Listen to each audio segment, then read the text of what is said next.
Good morning students, मैं देवधर पाठक नवीन school senior secondary की online classes में आप सभी का स्वागत करता हूं। आज मैं आपको मैथ्स के एक खास टॉपिक के बारे में बताने जा रहा हूं। देखिए, ये एक टॉपिक है प्रोबेबिलिटी यानी प्रायिकता। ये टॉपिक 7 नंबर का क्वेश्चन कंटेन करता है। एक क्वेश्चन आता है इसमें से 1 नंबर का, एक क्वेश्चन आता है इसमें से 6 नंबर का। ठीक है, तो मैं आपको इसके टॉपिक्स जो कि मैं पहले भी एक्सप्लेन कर चुका हूं, मैं उन टॉपिक्स को आपको एक्सप्लेन करना चाहता हूं कि कौन कौन सी एक्सरसाइज किस किस तरह से इसमें वर्क करती है। देखिए, राजस्थान बोर्ड के अंदर इसके अंदर 5 एक्सरसाइज है, 16.1, 16.2, 16.3, 16.4 और 16.5। ठीक है, मैं आपको 16.1 को सबसे पहले जस्टिफाई करना चाहूँगा। देखिए, 16.1 और 2 दो ऐसी एक्सरसाइज हैं जिनमें से 1 नंबर का क्वेश्चन जनरेट होता है राजस्थान बोर्ड की 12th की एग्जामिनेशंस में। ठीक है, तो ये होती क्या है? तो देखिए, इसकी पहली चीज़ इसके अंदर 16.1 में जो हम स्टडी करते हैं उसे हम कहते हैं कंडीशनल प्रोबेबिलिटी। ठीक है, कंडीशनल प्रोबेबिलिटी होती क्या है? इसका मतलब है सप्रतिबंध प्रायिकता। प्रायिकता तो है लेकिन उसके अंदर प्रतिबंध लगा हुआ है। ठीक है, अब ये चीज़ क्या है ये समझने की कोशिश कीजिएगा। ठीक है, देखिए, सप्रतिबंध प्रायिकता का तात्पर्य है कि आपको नॉर्मली हम प्रायिकता पढ़ते हैं तो उसका सूत्र क्या होता है जो हम स्टडी करते हैं कि भैया कुल घटनाएं, ठीक है, कुल घटनाएं और अनुकूल घटनाएं, ठीक है, इन्हीं को हम स्टडी करते हैं। लेकिन यहां इस प्रायिकता में जो हम निकालते थे, अब तक निकालते आए, इसके अंदर क्या होता था कि कुल घटनाएं किसी एक इवेंट के हैपन होने पर जनरेट होती थी, लेकिन यहां प्रतिबंध लग गया। दैट मीन क्वेश्चन आपसे कहेगा कि एक इवेंट हैपन हो गई, उसके बाद दूसरी इवेंट उसे इफेक्ट कर रही है, तो उस इवेंट की प्रोबेबिलिटी आप बताइए। ठीक है, इसको मैं आपको बहुत ही अच्छे तरीके से डायग्राम के थ्रू बताता हूं। देखिए, जैसे मान लेते हैं हमारे पास ये कोई पर्टिकुलर इवेंट है। ठीक है, ये वाला बॉक्स जो है इसे हम F कहते हैं और ये वाला बॉक्स जो है इसको हम E कहते हैं। ठीक है, तो ये वाला सेक्शन जो है, ये सेक्शन क्या कहलाएगा? ठीक है, अगर मैं आपसे पूछूं कि ये वाला सेक्शन क्या कहलाएगा तो इसको हम कहेंगे E इंटरसेक्शन F, मतलब ये इन दोनों का कॉमनाइज्ड एरिया। अब अगर क्वेश्चन आपसे कहता है कि भाई F की प्रोबेबिलिटी बताओ, तो F तो ये है ना, हम इन दोनों को ऐड करते और इसकी प्रोबेबिलिटी में से ये अनुकूल घटना हो जाती। लेकिन सप्रतिबंध प्रायिकता के अंदर क्वेश्चन क्या कहेगा? वो कहेगा कि now you tell me E by F। अब E by F का मतलब क्या हुआ कि जब F घटना घटित हो गई तब E घटना के घटने की प्रायिकता आपको बतानी है। ठीक है, अब आप ये कैसे बताएंगे? देखिए, इसके अंदर हम अगर फोकस करें तो ये कह रहा है कि F घटना घटित हो गई, तो जो भी घटना घटित हो जाती है वो कुल घटना की तरह बिहेव करेगी। अभी हमने पढ़ा था ना सूत्र कुल घटना और अनुकूल घटना का, तो ये कुल घटना की तरह बिहेव करेगी। तो ये F घटना जो है इसकी प्रोबेबिलिटी कुल घटना की तरह बिहेव करती है। अब F घटना घटने के बाद E घटना की प्रायिकता में बतानी है, तो हम देखें ये वाला खाली सेक्शन जो है ये F से रिलेटेड नहीं है। ठीक है, तो हम इसको नहीं ले सकते। लेकिन ये वाला जो सेक्शन है जिसे हमने छायांकित किया है, ये वाला सेक्शन E और F दोनों का कॉम्बिनेशन है, मतलब ये E को भी दिखा रहा है और F को भी दिखा रहा है, तो हम कह सकते हैं ये हमारी अनुकूल घटना होगी। तो हम इसके अंदर प्रोबेबिलिटी E इंटरसेक्शन F की ले लेते हैं। ठीक है, और इसी को हम कंडीशनल प्रोबेबिलिटी का सूत्र कहते हैं। इसमें से एक क्वेश्चन आता है। ठीक है, एक क्वेश्चन कैसा आता है? जैसे अब 3 चीजें 1, 2 and 3, 1, 2 and 3, तो इनमें से कोई भी 2 चीज आपको दे दी जाएगी और तीसरी चीज आपसे पूछ ली जाएगी। ये 1 नंबर के क्वेश्चन में आपको जनरेट कर दिया जाएगा। ठीक है, फॉर एन एग्जांपल, जैसे मैं आपको समझाने के लिए लेता हूं कि भाई मान लीजिए फॉर एन एग्जांपल मेरे पास टोटल 100 पीपल्स हैं। ठीक है, इसमें से मान लेते हैं सब 40 लोग तो कॉफी पीते हैं, उनको कॉफी पसंद है। ठीक है, और मान लेते हैं कि 50 लोग ऐसे हैं जिनको टी पसंद है, और मैं ये कहता हूं कि भाई अब मान लेते हैं कि कॉफी और टी दोनों पीने वाले मेरे पास 20 लोग हैं। ठीक है, तो मैं कहूंगा कि मुझे बताओ उन चीजों की प्रोबेबिलिटी। ठीक है, मुझे प्रोबेबिलिटी बताओ कि भाई वो लोग जो कॉफी पीते हैं, वो चाय भी पीते हैं, उसकी प्रोबेबिलिटी बताओ। अब यहां तो मैंने आपको एक गिवन कर दी कि आप इसे फाइंड आउट कर सकते हैं। ठीक है, मतलब ये मैंने आपको ऑलरेडी इंटरसेक्शन पॉइंट दे दिया। ठीक ठीक है, इसी चीज को हम आगे डिफाइन करते हैं। इसी चीज को आगे कैसे डिफाइन करते हैं कि भाई मान लेते हैं मैं आपसे कहता हूं कि मेरे पास E बाई एफ की प्रोबेबिलिटी है 2/5 और मेरे पास f की प्रोबेबिलिटी है 3/5। नाउ मुझे E बाई इंटरसेक्शन f की प्रोबेबिलिटी चाहिए। मतलब मैंने आपको दो चीज दे दी और तीसरी चीज आपसे पूछ ली। इस टाइप का क्वेश्चन 1 नंबर के क्वेश्चंस में जनरेट होता है। तो हम इसके अंदर जब वैल्यू पुट करेंगे तो हम कैसे निकालेंगे इसको? हम इसे करेंगे 2/5 is equal to 3/5 E intersection f और ये 3/5 क्रॉस मल्टीप्लाई कराइए तो आप E इंटरसेक्शन f आसानी से फाइंड आउट कर लेंगे। क्या आएगा? 2/5 इंटू 3/5 बिकम्स द 6/25। ठीक है, इस टाइप के क्वेश्चन आपको 16.1 के अंदर मिलेंगे। बहुत सारे क्वेश्चंस हैं, आप वहां देख सकते हैं, एग्जाम्पल्स में से भी देख सकते हैं। पर ध्यान रखिएगा, हमें अपना समय बड़े क्वेश्चनों पर खराब नहीं करना, क्योंकि क्वेश्चन इसमें से 1 नंबर का ही आएगा। ठीक है, अब इसके आगे चलते हैं। कंडीशनली प्रोबेबिलिटी थी, हमने इसी चीज को समझाया। समझाने वाले लोग अलग अलग तरीके से इसे जस्टिफाई करते हैं, लेकिन मैं आपसे कहता हूं एक ही चीज की अलग अलग ब्रांचेस हैं। जैसे ही आप 16.2 में आएंगे, यही चीज है, कोई अलग थ्योरी नहीं है। लेकिन ये वर्क कैसे करेगी देखिए। अगर मैं आपसे ये कहूं कि ये दो इवेंट्स, यहां तो ये एक दूसरे पर डिपेंड है, अगर ये दोनों इवेंट फ्री हो जाए। फ्री इवेंट कैसे होती है? जैसे मैंने ताश की गड्डी से एक पत्ता निकाला, ठीक है, और वो मान लेते हैं कि एक हुकुम का बादशाह है। अब मैंने उस पत्ते को निकाल लिया।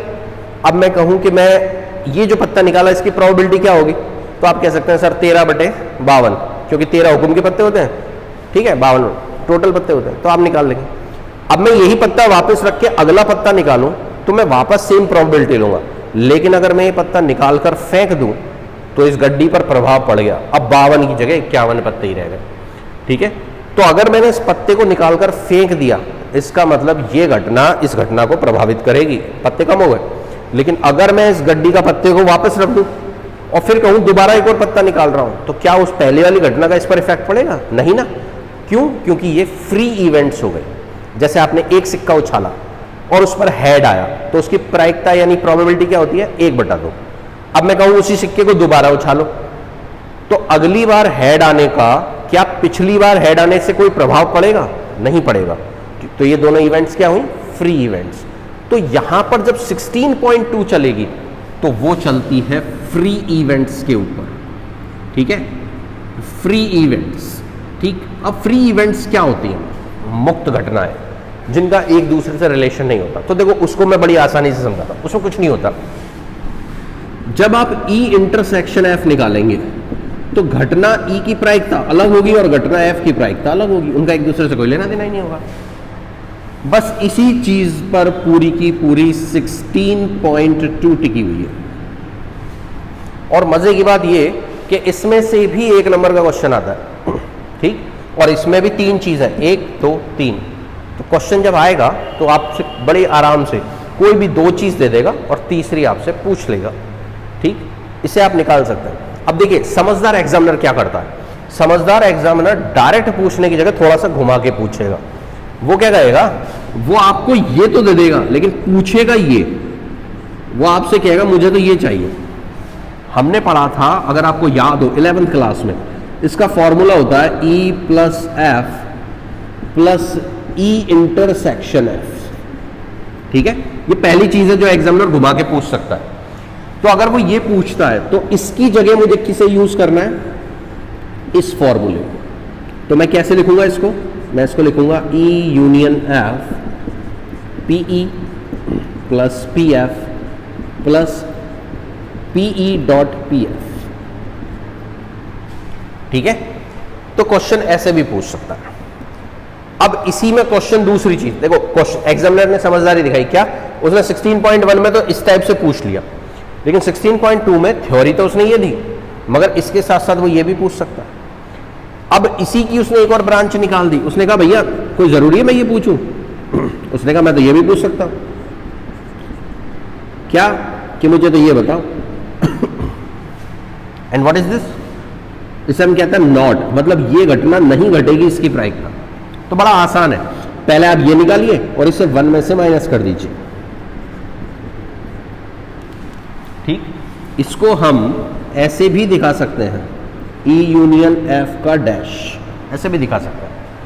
ठीक है, तीसरी चीज, जरूरी नहीं एग्जामिनर ये पूछे या ये पूछे, वो ये भी कह सकता है कि ना तो E घटना घट रही है और ना F घटना घट रही है, और क्योंकि मैंने और शब्द यूज किया तो और के लिए हम इस्तेमाल करते हैं इसे। वो कहेगा मुझे तो इसकी प्रायिकता बताओ, ना तो E घटेगी ना F घटेगी। तो अगर आपको याद हो तो चैप्टर 1 में हमने डी मॉर्गन रूल पढ़ा था, और डी मॉर्गन रूल क्या कहता है कि इसको हम लिख सकते हैं कैसे, E यूनियन F के डैश से। दैट मीन जो मैंने अभी आपको समझाया, क्वेश्चन आपसे पहले वो निकलवाएगा, उसके बाद आपको ये निकालना है, और इसको हम बड़ी आसानी से 1 minus P E union F से फाइंड आउट कर सकते हैं। इसका मतलब ये हुआ कि 16.2 में आपसे ये 4 चीजें पूछी जा सकती है। ठीक है, तो 16.1 में एक नंबर का क्वेश्चन यहां से जनरेट हो सकता है और 16.2 में यहां से हो सकता है। ठीक है, अब आता है इसके आगे 16.3, सबसे इंपॉर्टेंट, जिसमें से क्वेश्चन आने की संभावना काफी हद तक होती है। ठीक है, वो होती क्या है, देखिए एक्चुअली इसे कहा गया 16.3 जिस थ्योरम पर डिपेंड है उसे हम कहते हैं बेस थ्योरम। मैं आपसे कहूं तो आप बेस थ्योरम को रटते हैं, उसके फॉर्मूले को रटने का प्रयास करते हैं और फिर उसके अकॉर्डिंग उसे पुट करते हैं। एक्चुअली उसमें रटने लायक कुछ है भी नहीं, ये पूरी तरह आपको एक बार समझना है, बस एक बार समझ में आया ये ऑटोमेटिक फीड हो जाता है। देखिए मैं आपको एक चीज समझाता हूं, मान लीजिए मेरे पास कोई घटना है। ठीक है, मैं आपको एक बॉक्स बनाता हूं, ये ठीक है, इस बॉक्स के हम 4 हिस्से कर देते हैं। ठीक है, अब मैं कहता हूं मान लें कि ये 4 हिस्से नहीं है बल्कि 4 घटनाएं हैं। दिस इज कॉल्ड E1, ये E2, ये E3 और ये E4, और इसको कोई सेंट्रलाइज्ड घटना, केंद्रीकृत घटना प्रभाव कर रही है, मतलब ऐसी घटना घट रही है जिसका चारों पे प्रभाव हो रहा है। ठीक है, तो इसको मैं यहां मान लो, इस घटना को मैं कहता हूं ये घटना है E, जो इन चारों पर इफेक्ट डाल रही है, प्रभाव डाल रही है। ठीक है, तो ये वाला हिस्सा क्या कहलाएगा, ये जो हिस्सा है इस हिस्से को हम क्या कहेंगे, इसे हम कहते हैं E1 इंटरसेक्शन E। तो फिर इस हिस्से को हम क्या कहेंगे, ये हिस्सा कहलाएगा E2 intersection E। Now similarly अब आप समझ सकते हैं कि अगर ये हिस्सा मैं पूछूं तो आप क्या जवाब देंगे, of course E3 intersection E, और इस वाले हिस्से के लिए आप क्या जवाब देंगे, of course E4 intersection E। ठीक है, क्लियर। अब आप समझिए, बेस थ्योरम वास्तव में कंडीशनल प्रोबेबिलिटी का ही हिस्सा है। मतलब आपने 16.1 पढ़ ली ना, उसमें से क्या आया था, छोटा क्वेश्चन 1 नंबर का, तो अगर उन्हीं क्वेश्चनों को एनलार्ज कर दिया जाए तो वही क्वेश्चन बेस थ्योरम का रूप ले लें। कैसे, अब मैं आपसे पूछूं कि भाई मुझे तो देखो, अब मैं यह कंडीशनल प्रोबेबिलिटी लगा रहा हूं, मैं आपसे कह रहा हूं मुझे तो E1 की प्रोबेबिलिटी बताओ जब E हैपन हो गई। ठीक है, तो कंडीशनल प्रोबेबिलिटी पूछी मैंने, तो कंडीशनल प्रोबेबिलिटी का फॉर्मूला लगाता है क्या, जैसे हम लिखते हैं P E1 intersection E upon PE। आप देख सकते हैं मैंने 16.1 के फॉर्मूले का इस्तेमाल किया। ठीक है, ये आ गया।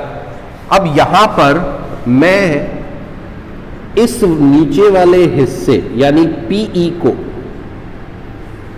ये वाले PE को, जो ये सेंट्रलाइज्ड इवेंट की मैं प्रोबेबिलिटी पूछ रहा हूं, इसको इन चारों टुकड़ों के योग के रूप में लिख सकता हूं। यानी क्या मैं इसको ऐसे लिख सकता हूं,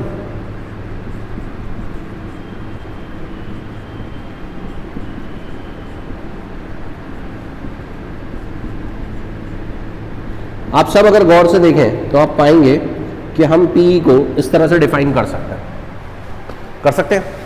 देख लीजिए, मैंने इन चारों टुकड़ों के योगफल के रूप में इसे डिफाइन कर दिया, E की प्रोबेबिलिटी, है ना, क्योंकि इन चारों को मिलाकर ही हमें E प्राप्त हो रहा है। अब मैं आपसे कह रहा हूं, अब समझिएगा, अभी हमने फ्री इवेंट्स पढ़ी थी, ठीक है, तो वहां उससे जस्ट पहले देखिए हमने पढ़ा था E/F जो था P E intersection F upon PF।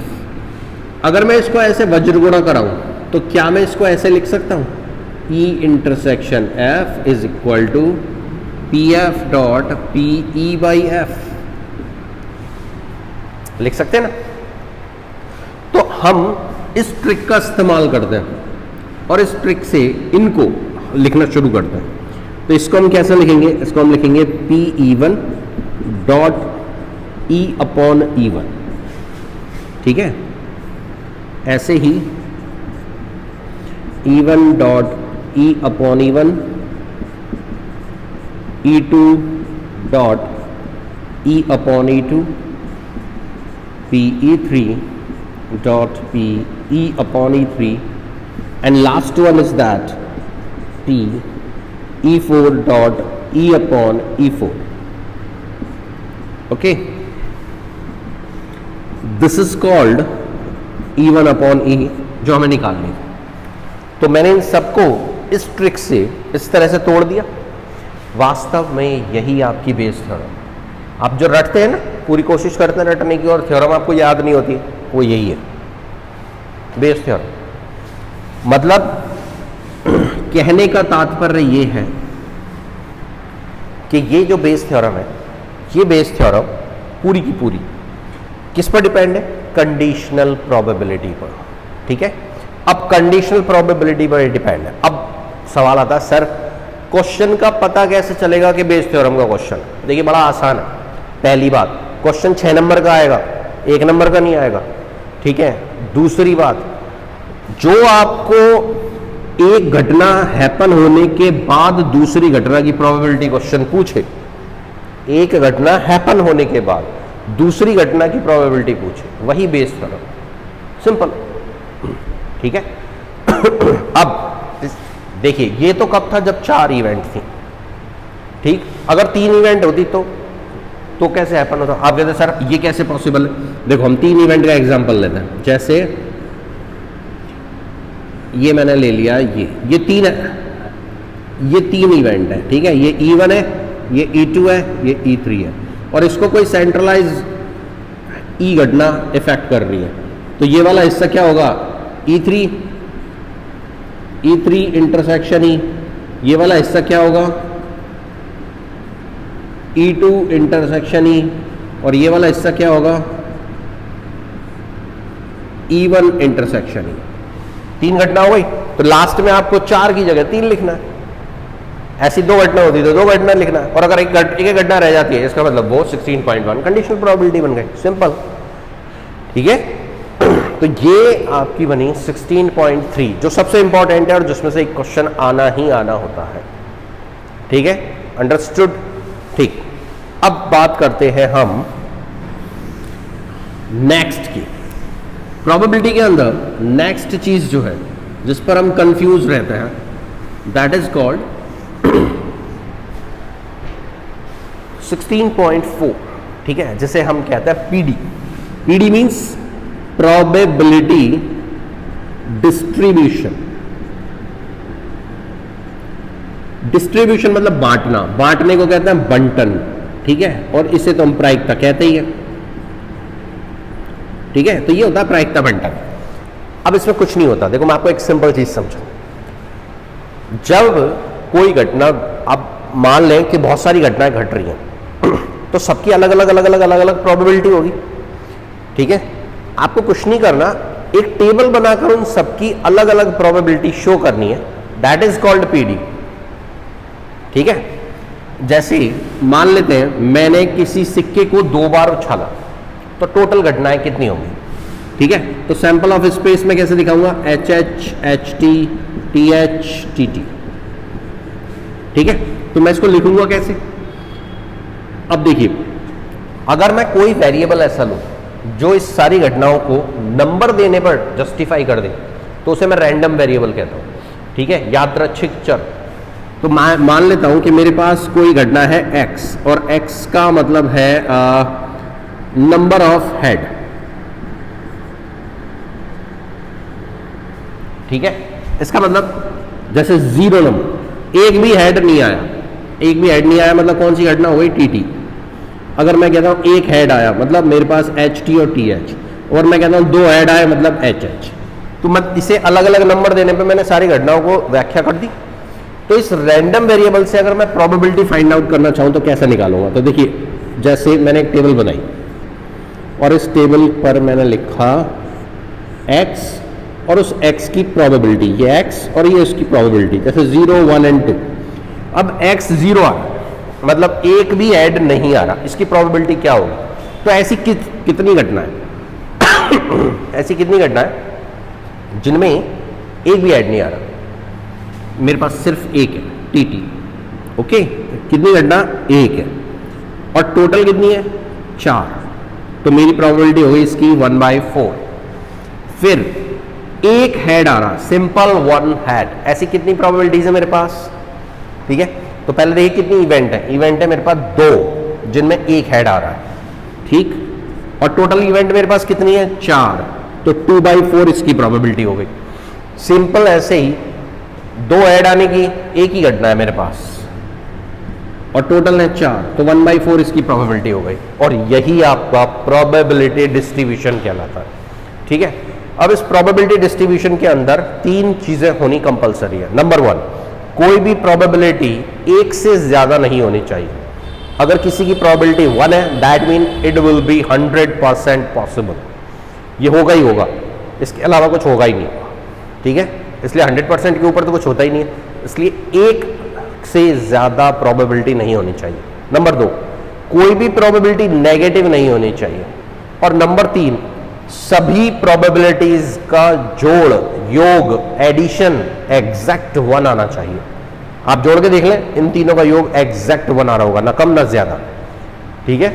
बस यही होता है प्रोबेबिलिटी डिस्ट्रीब्यूशन, ठीक है।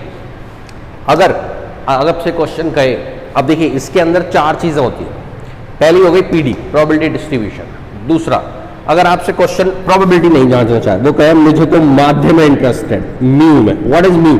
Mu is called sigma of XPX, मतलब ये इनके गुणाओं का योग है। जैसे अगर मैं इसको निकालना चाहूं तो कैसे निकालूंगा, मैं इन दोनों को गुणा कराऊंगा 0 × 1/4, प्लस इन दोनों को गुणा कराऊंगा 1 × 2/4, प्लस फिर इन दोनों को गुणा कराऊंगा 2 × 1/4, ठीक। और जो भी रिजल्ट आएगा मेरे पास, इसका जो रिजल्ट आएगा 2/4 × 2/4, 4/4 means 1। Clear? This is called माध्य, म्यू, ठीक है। अगर आपको इसी के आगे चले तो दूसरी चीज जो पूछी जाती है वो होता है प्रसरण, ठीक है। इंग्लिश में इसे कहते हैं वेरिएंस, इसे हम सिग्मा स्क्वायर से डिनोट करते हैं, okay.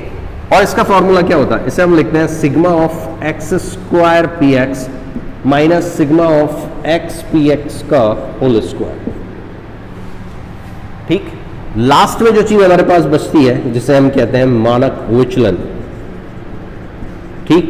Short form standard deviation means SD, और इसे हम सिग्मा से भी दिखाते हैं, और इसका कुछ भी नहीं है, बस प्रसरण का अंडर रूट निकाल दीजिए, आपका मानक विचलन निकल जाता है, ठीक।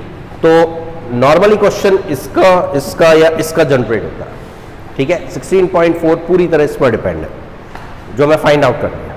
मुझे नहीं लगता इसमें आप कुछ भी निकाल सकते हैं, बाकी मैं एग्जाम्पल देके भी समझा चुका हूं इसका, ठीक। उसके बाद लास्ट जो हमारी प्रोबेबिलिटी एक्सरसाइज है वो किस पर डिपेंड है, वो आती है पूरी तरह किस पर, वो आती है जिसे हम कहते हैं बर्नौली थ्योरम, द्विपद प्रमेय, ठीक है। ये क्या होती है ये मैं समझाता हूं। देखो, इसको निकालने का सबसे अच्छा तरीका, अगर क्वेश्चन के अंदर कहीं ना कहीं कम से कम, ज्यादा से ज्यादा, अधिकतम, न्यूनतम, अटमोस्ट, एटलीस्ट, इन शब्दों का प्रयोग हो रहा है, that mean question Bernoulli theorem का, ठीक है। इसके अंदर हम जो समझेंगे, ठीक है, किस टाइप के क्वेश्चन आते हैं। देखो, आपको याद हो हमने बर्नौली प्रमेय पढ़ी थी, याद है? बर्नौली प्रमेय पढ़ी थी, क्या था, a + b की पावर n = nc1, याद है? हमने पूरा पढ़ा था, a की पावर n, ठीक है, और फिर आगे तक। इसी के अंदर हमने एक चीज पढ़ी थी, अगर आपको याद हो तो, ठीक है, क्या पढ़ा था, याद कीजिए। हमने पढ़ा था टी एन प्लस वन का, आर प्लस वन वाला फॉर्मूला याद है? क्या होता था? उसे हम लिखते थे एन सी आर ए की पावर एन माइनस आर और बी की पावर आर। याद है ना, हमने इस चीज को पढ़ा। बस इसी फॉर्मूले पर हमारी पूरी की पूरी बर्नौली थ्योरम डिपेंड है। बर्नौली थ्योरम क्या कहती है? देखिए, बर्नौली थ्योरम कहती है, मान लीजिए किसी चीज को आप बार बार रिपीटेशन में ले रहे हैं। ये यूज कब होती है? जब रिपीटेशंस होते हैं, यानी पुनरावृत्ति होती है किसी काम को। आप बार बार ट्राई करते हैं, ट्रायल लेते हैं बार बार किसी काम की। सिक्का है, 10 बार उछाल रहा हूं, ठीक है, मैं कहूं 10 बार उछाला, 5 बार हेड आएगा, उसकी प्रायिकता बताओ। पासा है, 20 बार फेंक दिया, 17 बार 6 नंबर आएगा, उसकी प्रायिकता बताओ। मैं क्या कर रहा हूं? बार बार एक ही चीज को तो फेंक रहा हूं, एक ही चीज की ट्रायल कर रहा हूं। बस उन्हीं जगहों पर इस थ्योरम का यूज किया जाता है, ठीक है। अब ये होता क्या है समझिए। जैसे मान लीजिए मैं आपसे कहूं small p is showing by the success, ठीक है, यानी सफलता। q जो है दैट इज फेलियर, असफलता, ठीक। n is the total number of trial, total number of trial, ठीक है। And x is the r is the number of success,